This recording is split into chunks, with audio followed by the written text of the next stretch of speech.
Welcome to Prophecy in the News. Thank you for joining us this week. I'm Kevin Clarkson, your host. We are hosting this week Doc Marquis. Good to have you, sir. Thank you for having me. You know, it's a rare chance to have you with us, and we are trying to get all we can in terms of interviews with you. And we've talked about the Illuminati in several shows, about the giants that were in the earth, really about several areas. The Rapture, your book that's forthcoming about that. We're going to be talking today, if it's all right, about the Illuminati and the Olympic Games. And you've done a lot of historical research that I think a lot of us have never been aware of, or we certainly weren't taught, about the background of the games and some of the symbolism that is there and what is really going on. Is that right? Well, exactly. And when we look at today's version of the Olympic Games compared to the original ones, you know, what was that, 400 or something BC? Mm-hmm. I mean, it is so radically different. But there was a reason. You see, the Olympic Games originally basically started because if we go by the ancient legends, once Hercules had finished his 10 labors, 12 labors? I think it was the 10 labors of Hercules. He decided to create an event to honor his father Zeus by.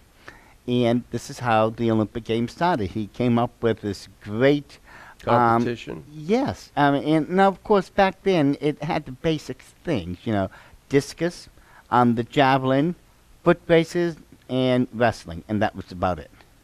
Now, it's progressed to where I think they have, 200 different things Oh, now? I don't know. It's a lot. It's yeah. up there. I actually have a son-in-law that's competing for Winter Olympic bobsledding. Well, I've got a friend, his name is Michael Birch. He is right now in training for, it's boxing. Okay. Yeah, you know. Now they have basketball, too, and, you know. Well, you put any basketball team against the American ones. Against the NBA players. You're just asking at that point to lose all the gold medal and just hand it over to the Americans. This is true. This is true. You know, they're that good, let's face it. But something changed. Something changed. Something drastically changed in the Olympic game. But let me digress. The Olympic Games stayed around for, it was almost 1,500 years, I think it was, something, before it was outlawed because of the rise of Catholicism. And the Roman Emperor, I can't remember which one it was, said, no, we can't have this. It's pagan gods. And so it went, you know, the way of the Dark Ages until 1896 would have been when it was revised and came back. Now, it was about 40 years later is when something funny started happening. And it was the Illuminati, through one of their puppets, who changed the Olympic Games forever. Let's go ahead and define who the Illuminati are just again, in case someone's joined us that didn't catch the earlier broadcast. The Illuminati, in a nutshell, the most powerful, covert, subversive organization of witches that's ever lived. Their entire belief system can be traced all the way back to ancient Babylon itself. The Illuminati started on May 1st, 1776, under Dr. Adam Weishaupt. They've been in operation ever since, trying to establish what Dr. Weishaupt wrote as the Novus Ordo Seclorum, or the New World Order.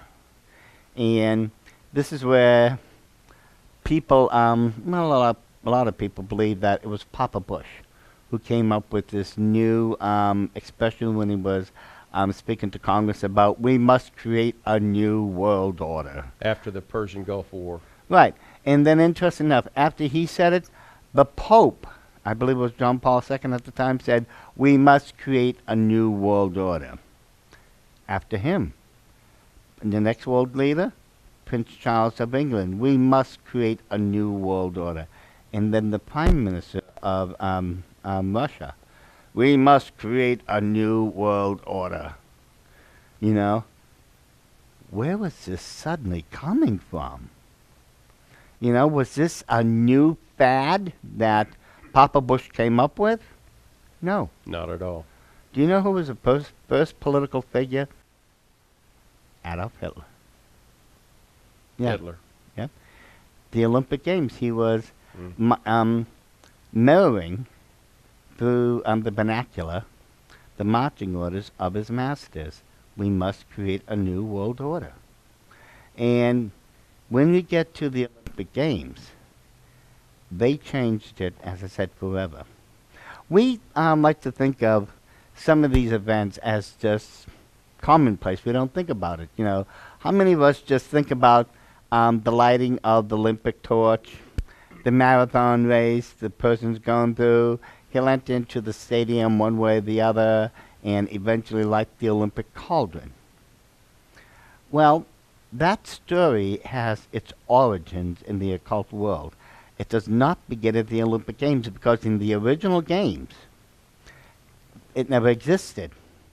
You never had an Olympic torch, a marathon race, anyone running into the stadium, let alone lighting an Olympic cauldron. None of that had existed, even in the 1892 version, let alone the very beginning. No, that first came into existence during the 1936 Berlin game under Adolf Hitler. His masters at the Illuminati told him, you are going to insert these new elements into the games. And he was very much into the occult, wasn't he? Oh, Adolf Hitler and just about all the bigwigs in the Nazi regime were all occultists. There were three major occult groups in the Nazi regime, but only one was running the power. You know, there was the Thor Society, the Brill Society, and obviously the Order of the Illuminati. Mm-hmm. You know, and they're the ones that was telling Hitler how to dance. And but what had happened? We look at these elements that was inserted into the game, and once you take a good look at them, you'll understand why, you know, why they were occultic, their history and everything. The torch itself represents hidden wisdom or knowledge. And it's interesting that you've got a man or a woman running through the stadium holding that torch, you know, from where they started. Well, usually they start in Olympia, Greece, you know, where they light the torch through these rites and rituals that the high priestess of Hera is presiding of. Hera being the wife of Zeus. Mm-hmm. And they do it at the ancient temple place where Hera was worshipped, and this where in the ancient Olympic area and everything. And so once these occult rituals are performed, the last thing they do is light the torch. That torch will be brought from the origins of the Olympic Games to wherever the Olympic Games are going to be held that year. And of course, it is a giant marathon race when you think about it, because it's passed from one person to another to another, you know. And sometimes this can take weeks, sometimes it can take months. But by the time the torch gets to the stadium, there's a big whoop-de-doo about it, and the Olympic cauldron will eventually be lit by it. But again, all this is based upon ancient occult stories. It is believed in quite a number of occult schools that the Earth Mother wanted to learn why things were taken away from her through death. She loved so many things, but they always died and decayed. So she decided to confront Hades himself and went through a number of challenges as she went into the underworld. And long and short of it is, when she confronted Hades, he says, this is not my doing. This is because of death and destruction. All things die, you know, and because they die, they decay. This is not my doing. And he fell in love with her, and she refused his advances, but eventually he taught her all the secrets of magic. And when she came back up through the belly of the underworld, she brought with her the hidden knowledge, which is represented by a flame, a torch. And it's interesting that in front of the Rockefeller Center building, you see that giant gold statue? That's Prometheus, who stole the fire from the garden, the hidden knowledge, the wisdom. And that circle around him, that gold band, is the 12 signs of the zodiac. the very occult symbol. But this is how hidden knowledge and wisdom is symbolized in the occult through either, tongues of flames or, a flame on a torch or something. And that's why it's significant in the Olympic Games, because they are actually reenacting not just the story of Gaia and how she acquired this hidden knowledge and wisdom, excuse me, but the way they acquired it also represents Prometheus, as he stole the fire and spread it throughout the world. And it is spread throughout the world at the Olympic Games, because once the cauldron is lit, well, you've got people from all over the world there who have now received that knowledge through the cauldron. Interesting. Mm-hmm. Well, I'm going to read a scripture before we go further, just to put in light the forbidden aspect of this kind of secret knowledge and secret magic and power. You'll well know this, Doc. This is Deuteronomy 18. God told his people so clearly from the beginning. And he knew they were going to be leaving Egypt, one set of idolatry, entering Canaan, a whole new set, a bad set. A very evil set. And so the Lord says in Deuteronomy 18, verse 9, when thou art come into the land which the Lord thy God giveth thee, thou shalt not learn to do after the abominations of those nations. There shall not be found among you anyone that maketh his son or his daughter pass through the fire, or that useth divination, or an observer of times, or an enchanter, or a witch, or a charmer, or a consulter with familiar spirits, or a wizard, or a necromancer. For all that do these things are an abomination unto the Lord. And because of these abominations the Lord thy God doth drive them out from before thee. God has no tolerance for that. No, he has no tolerance for the occult whatsoever or any of its practices. It's forbidden. Absolutely. And it's interesting. I just finished writing an article for the Prophecy and the News Monthly magazine about this next coming rapture on September 23rd. Yeah, guess what? We got the rapture coming again. So we're told. Well, we'll see it come and go as always.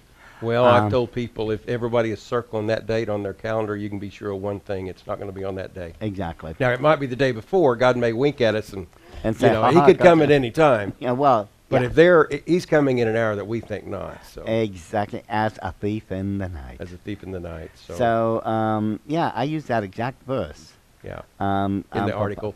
For this article. And well, I want to get into these because you've got 8 hours of teaching on this. And there's got to be, we've got 14 minutes for 8 hours, so we'll do our best.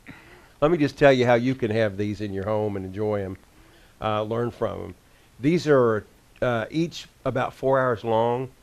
There are pictures and graphics and all kinds of illustrations to go along with Doc Marquis presenting. They're called Illuminati Gods at the Olympic Games, Volume 1 and Volume 2. I don't know why you'd want one without the other, but if you want to buy them separately, they're $19.95 each, plus shipping and handling. But we're putting them together in a set for $34.95. So that's a savings and discount of, I think, over 10-20%. So, as always, you go to our website, prophecyinthenews.com, or call the 800 number on your screen. While you're there, check out, we also have Doc's new book, The Final Rapture, and I think you'll be intrigued by it. It's been a blessing to many who have already encountered this teaching. So check it out. Okay, Gods at the Olympic Games. Let's get into some specificity. You were talking about the torch and the run. Then what other things do you see at these?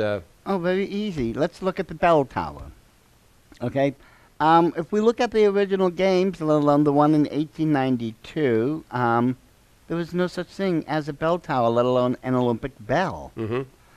But Hitler put one there anyways. You see, Hitler was brought into the arena in one of those long German cars. Mm-hmm. The topless ones I'm talking about, Yeah. Open convertible. Yeah, right. And after he addressed the crowd, he went into the bell tower and he prayed to the soldiers of the soldiers of the dead. And this is what's known as necromancy. communicating with the dead. And he called upon them to bless the German Olympic athletes so that they would win. And after that, the bell was rung. Occultically speaking now, any time a bell is used during any ritual, the bell is rung to gather the attention of the gods so that they will listen to the rituals and bless all those in participation. Okay. That's the purpose of the bell tower in the Olympic Games, to bless all those who are listening in the crowd with an occult blessing. Fascinating. And again, that was not part of the games. Right. No bell towers back in None. ancient Greece. And when you entered into the German games, the Berlin Games of 1936, you passed through these huge giant pillars, 2 pillars. Those were, according to the ancient stories, the pillars of Hercules. Now, if you know the ancient legends, you would enter into the Aegean Sea. This is the Greek world now. And if you could find and pass through the pillars of Hercules, do you remember what was on the other side? I do not. I'm sorry. The legendary lost continent of Atlantis. Oh, I see. Yeah. Yeah. Now, when we look, the stories of Atlantis tell us that they were a super race, super technology, super athletic people, great resources, and great intellect. Hitler, through the Illuminati, when he put up those pillars, was proclaiming that of the German people, and especially the athletes. Well, didn't he say the Aryan race was a super nation? He did. And they were super people. They had super technology. It was at the 1936 Berlin Games that the first usage of television had been used. Okay. The Olympic Games would be the first thing that the so-called aliens up there are going to see. They're going to see the Chancellor of Germany, Adolf Hitler, and that tooth comb mustache of his, and, going like this and going like that and blah, blah, blah, and talking about, the Olympic Games. That'll be the first thing they ever see.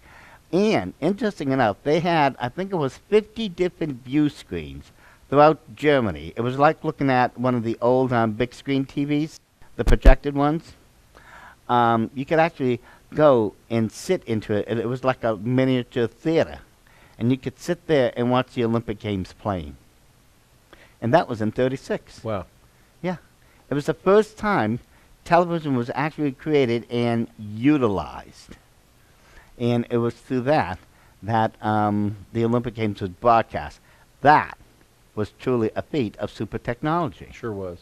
And then, of course, super athletic people. Well, that's what he was claiming of his own people. If we go through the whole story of Atlantis, it falls into place with what Adolf Hitler was projecting about the German people, the Aryan race. Now, why are the Illuminati trying to signal these things to those who know what to look for? Why are they projecting these images? Well, they're not projecting it for those who's in the know. Mm-hmm. It's being used to condition the people. A lot of people don't realize right now, but they're being conditioned to accept certain, shall we say, thoughts, ideas, lifestyles, things you and I would never have dreamt of when we were growing up. But they're doing it now in such a way that the teenagers are easily falling for everything that the Illuminati is putting out there. And this next generation that they're raising will be completely conditioned. Right now, most of the people are conditioned in such a way that they're going to accept most of the things the Illuminati's putting out there. But it's not quite complete yet. They need this next generation to where they've got them at a much younger age so that this conditioning process will lock them in for life. Well, we have mentioned like NFL halftime shows. Oh, and a lot of pop star, rock stars have signals, I think.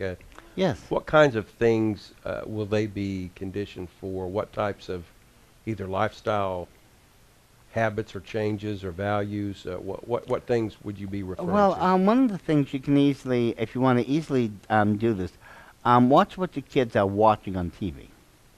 That's one thing I tell parents. If you're not watching what they're watching, you're letting them become victimized. Because there's more things on the Illuminati, on the TV, that's using Illuminati symbolism, such as Doing the triangle. the eye in the pyramid or capstone. They're also doing different hand symbols, signals, excuse me, and a whole bunch of other things like that the little ones think are normal, the teenagers think are cool, and the parents don't realize they're there because they're not watching what their kids are watching. And it's these things that slowly turning the children's mind towards the occult.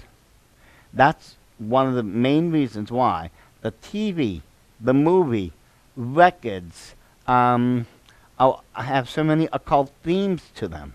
I don't think that there's a time slot on TV where there isn't some witch, vampire, or werewolf doing something somewhere.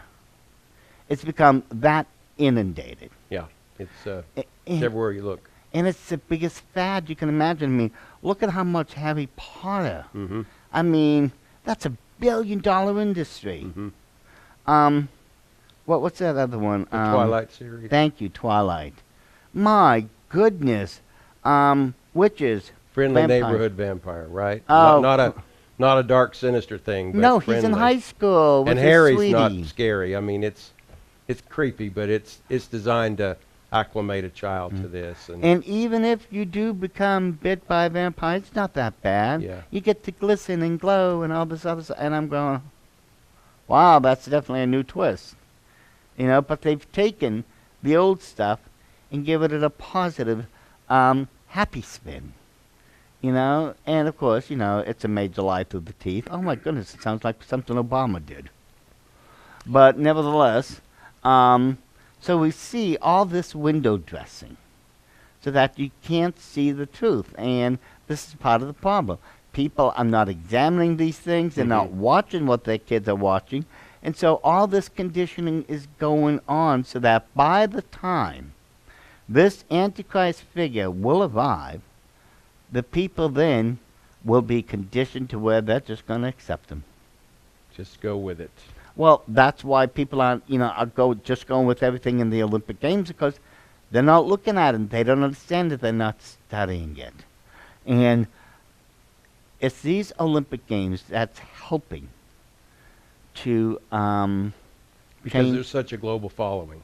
Well, yeah, It's a global sporting event. global, isn't it? So that's the platform they use to disseminate this as far as they can. So many spectators. Yes. Super Bowl's the same way. It's the most watched event on television. Well, look at how many hundreds of millions watch the Olympic Games. Right. And they're not so much watching the sports. I'd say about 20% of them are, but I would think the other 80% are only tuning in to watch the opening and the closing ceremonies.